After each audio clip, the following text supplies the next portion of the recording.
Welcome to ILTV's Insider. I'm Aaron Porras, and today the Middle East is in some serious turmoil following the recent assassination of not one but two Iranian commanders. Well, joining us to discuss our research fellow at the International Institute for Counterterrorism at IDC Herzliya, Dr. Fadi Ismail. And on the other side, we have IDF Reserve's Major Daniel Pfefferman, advisor and analyst for foreign policy and national security. Thank you both so much for joining us, and we will open the floor in just a moment. But first, let's set the stage. First, in the span of roughly 48 hours, the Ayatollah regime in Tehran was dealt two serious blows. The death of IRGC commander Muslim Shadan and several of his entourage as they were allegedly delivering weapons from Iraq into Syria.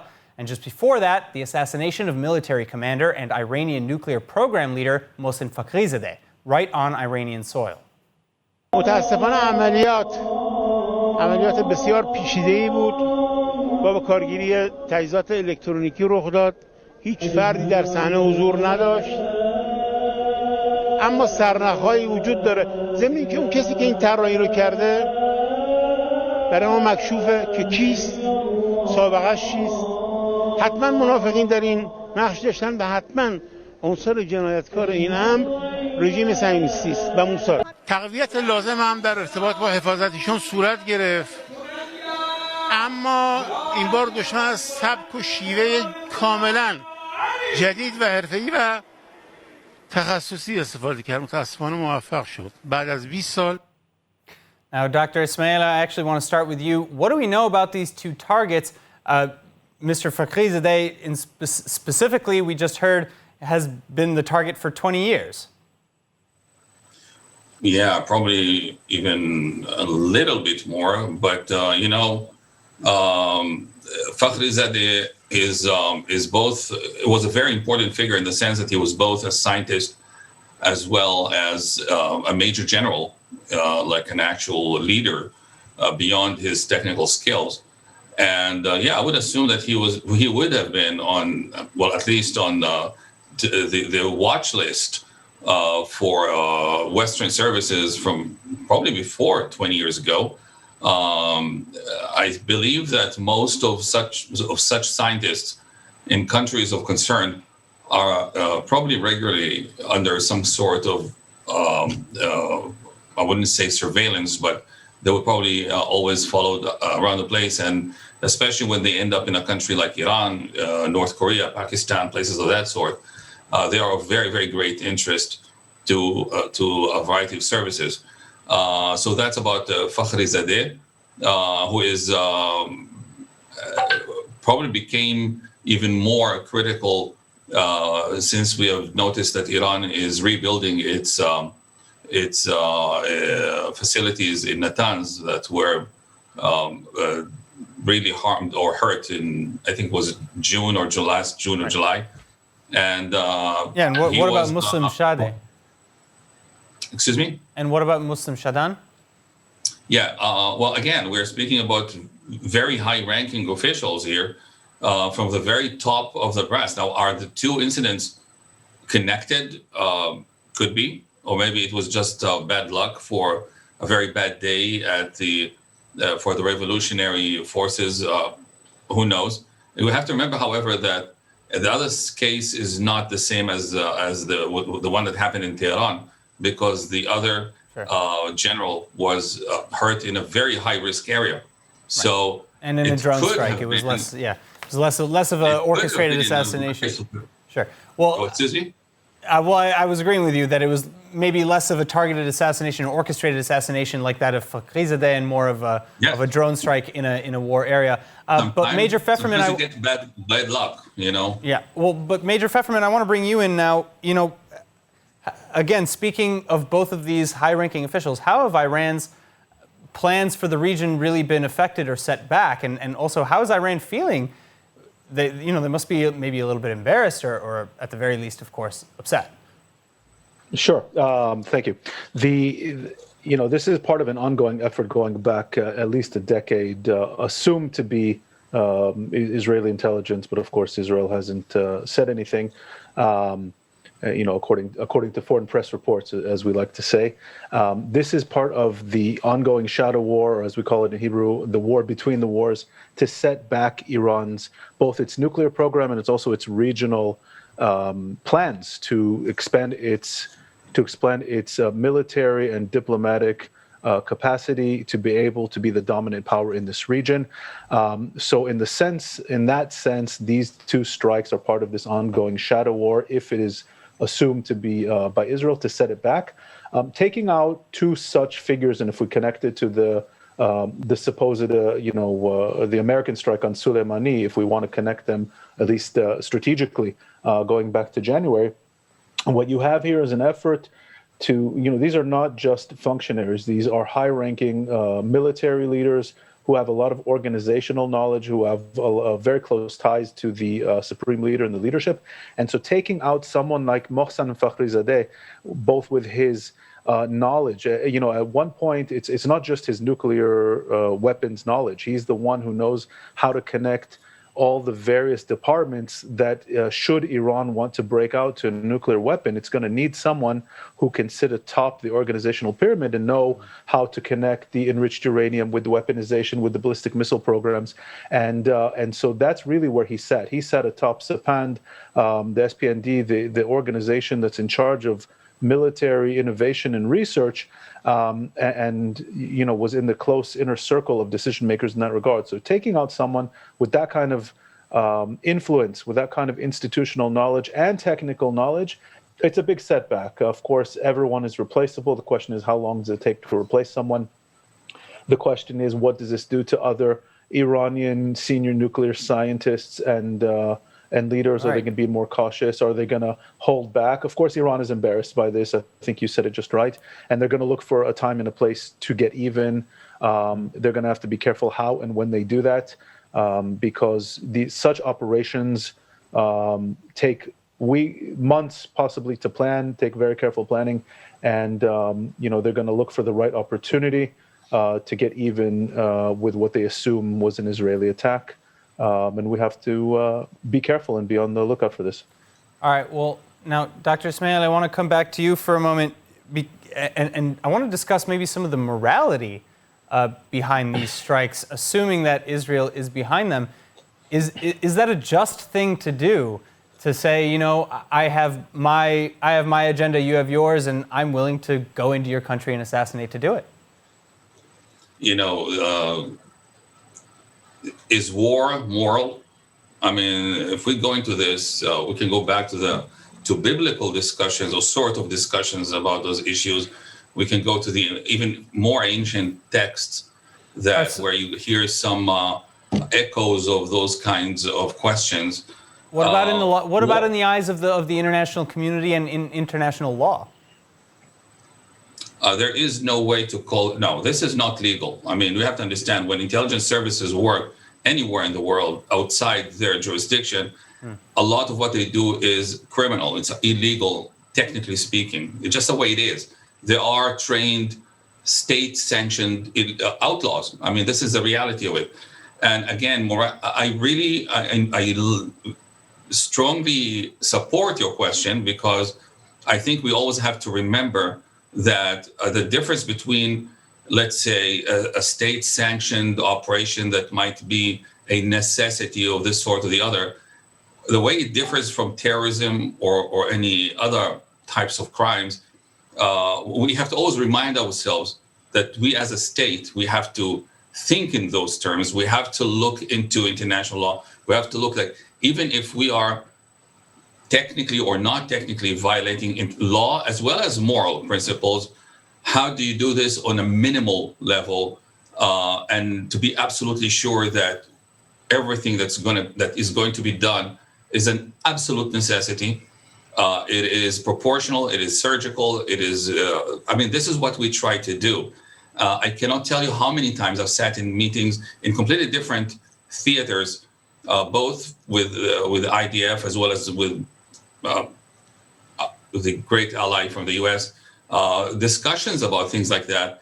I know that very high-ranking officials could agonize, and they do agonize sometimes, for things, I mean, about using targets that are a few hundreds of feet apart from each other. They would go down to very, very high resolution levels. And I think this is a very good question. I think it is a very important question. As somebody who have dealt with issues of legality and illegality, legitimacy and illegitimacy, especially looking into the issue of terrorism and subversion and so on, that is all the difference between those who, in my book, in my interpretation, are doing missions that are probably sad and harsh and so on, and terrorists. I mean, that's where we'll draw the line. And I encourage this discussion, unlike some of my colleagues that I have talked to, that they think this discussion is too philosophical.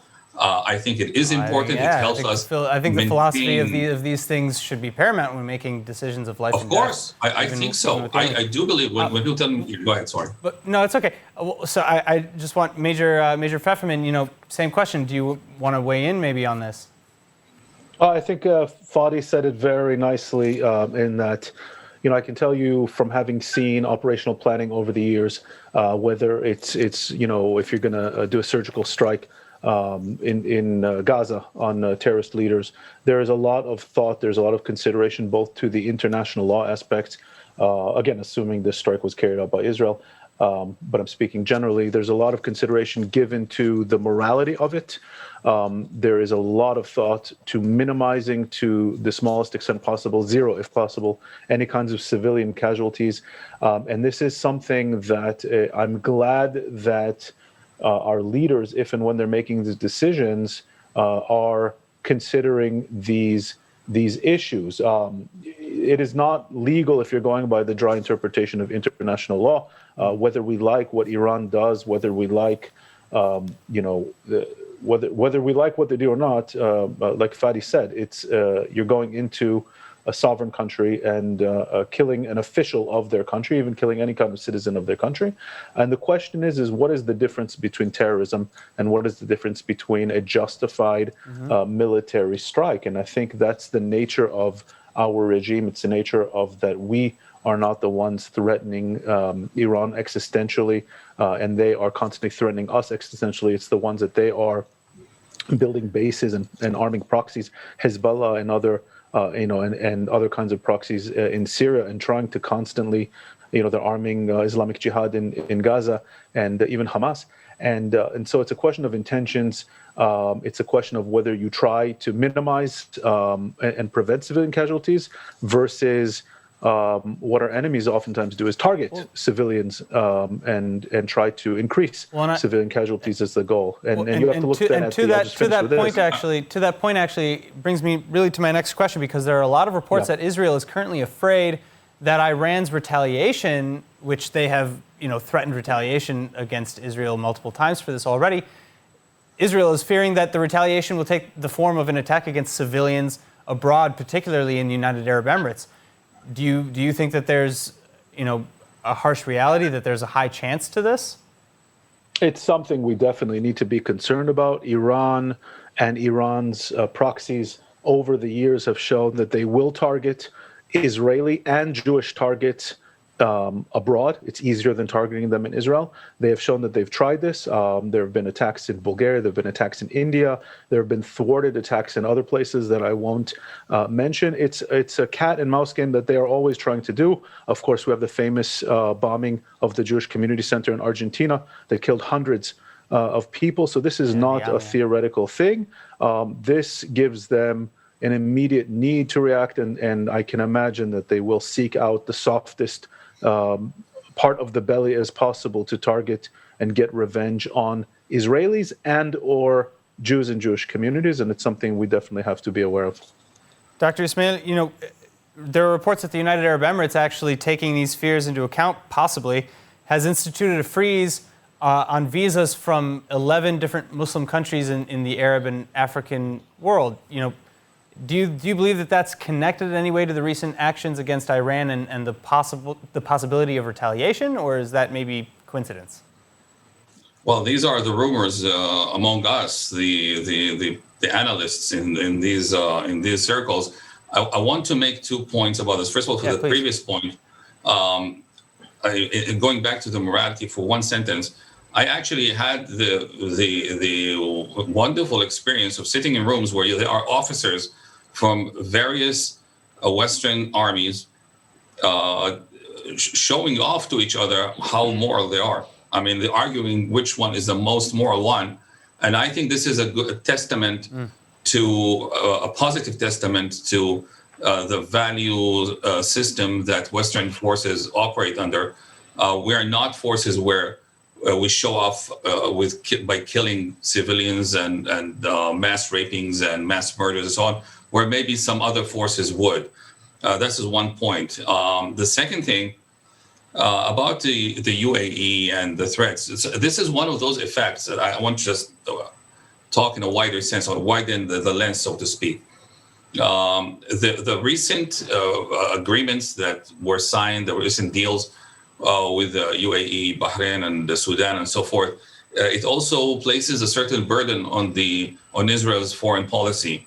And while in the past, if the Iranians wanted to retaliate, they would attack either something in Israel or some Israeli or Jewish target overseas.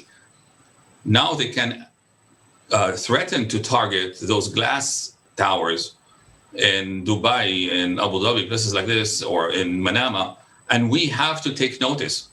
I mean, as long as they were not officially diplomatic partners, we didn't have relationships with them, you could say technically, who cares? Technically, I'm talking about in terms of strategic policy making. Now that we're starting to build this Arab diplomatic corps in Tel Aviv, it's not 2 states now. We're already talking about 3, 5, and maybe others. The Israeli foreign policy will have to take that into account more and more.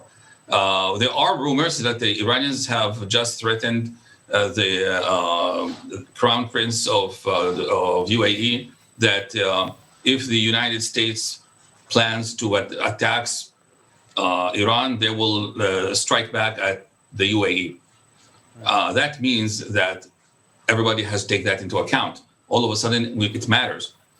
And this is an effect in foreign policy that I'm very curious to see how it will modify, if it will modify Israeli foreign and security strategies going forward. It will probably influence the way we deal with Gaza. It probably will influence the way we will respond to something coming from Syria or Lebanon. It will probably influence many, maybe even settlements of activities. I'm not sure that we have a very good understanding on how these recent changes in diplomacy will affect what we can do or not do vis-a-vis the Iranians, because all of a sudden Iran, we are closer to them, but on the other hand, they're also closer to us. They have a wider field of so-called legitimate targets, and that is something we have to take into account. All right, well, let's talk a little bit more about the effect that these strikes is going to have globally, really the ripple effect, as you sort of hinted at, Dr. Ismail. Specifically, I want to talk maybe about the nuclear negotiations between the United States and Iran, the JCPOA and the P5+1 powers, because Iran's parliament has actually now overwhelmingly supported a draft bill in its first reading, which would block UN inspectors from searching nuclear facilities. It would oblige the regime in Iran to pump up uranium production and enrichment far beyond what is necessary for civilian use. And it gives a time limit of 3 months to the JCPOA signatories to lift economic sanctions. Let's take a look. سانتریفیوژها که امروز امکان داره ما هم سانتریفیوژهای قدیم هم سانتریفیوژهای جدید رو نصب بکنیم و کاهش ذخایر که در حال حاضر چیزی در حدود 3800 کیلو ما مواد داریم که حالا قبلا 11 تن داشتیم، یعنی حدود 4 تن تا 11 تن که تفاوت آنچنانی نداره. Major Pfefferman, I'll actually start with you. What does this do to the balance of power in the Middle East, and what does it do for the future of the JCPOA agreement as a potential with the Biden administration? Yeah, I mean, Iran's really got only a couple of ways to increase pressure from its side as it's feeling pressure. It's feeling economic pressure. It's felt it the past since the Trump administration backed out of the JCPOA. It's feeling the military pressure, with strikes such as these. So it's trying to ratchet up pressure on itself Everyone, I think at the end of the day, they recognize it's in their interest, and the United States recognizes its interest. And I think Israel recognizes it's in everyone's interest that there be some kind of agreement that lifts the pressure and keeps a cap on this nuclear agreement. And the question is that agreement more in favor of Iran, as many claim the JCPOA turned out to be, or is it more in favor of kind of the American and what Israel would like? As we're nearing now the Biden White House, and Biden and his team have made it clear that they want to go back to an agreement. I don't know if it's the same agreement as it was or if it'll take into account the gaps that existed. Everyone's trying to ratchet up the pressure. So I think these kinds of pronouncements that are coming out of the Majlis in Iran and coming from official sources in Iran is Iran's way of saying, we have sources of leverage and sources of pressure too. If you don't bend to our demands, we're going to enrich. They're probably going to try, proxy attacks and things like they did on the Saudi oil installation, and then maybe threaten, shipping, oil shipping through the Persian Gulf, the Straits of Hormuz. That's the kind of things Iran can do. At the same time, again, if Israel was involved in these kinds of strikes, that's the kind of things Israel's trying to do. And the White House could also try to ratchet up pressure. Everyone's trying to ratchet up the pressure as we near the Biden administration. And then kind of, I think it's with an eye towards re-entering negotiations and who's got the upper hand in that. All right. Well, unfortunately, that is all the time that we have today. Thank you, Dr. Fadi Ismail and Major Dan Pfefferman, for joining us. It's been a pleasure. And for everyone watching at home, remember to tune in next time on Insider for more in-depth analysis on everything Israel. If there's a topic that you want us to cover next, please let us know about it in the comment sections online. Finally, remember that for more news from Israel, follow ILTV on Facebook, like us on Instagram, and subscribe to our YouTube and Roku TV channels. I'm Aaron Porras. Thank you for watching.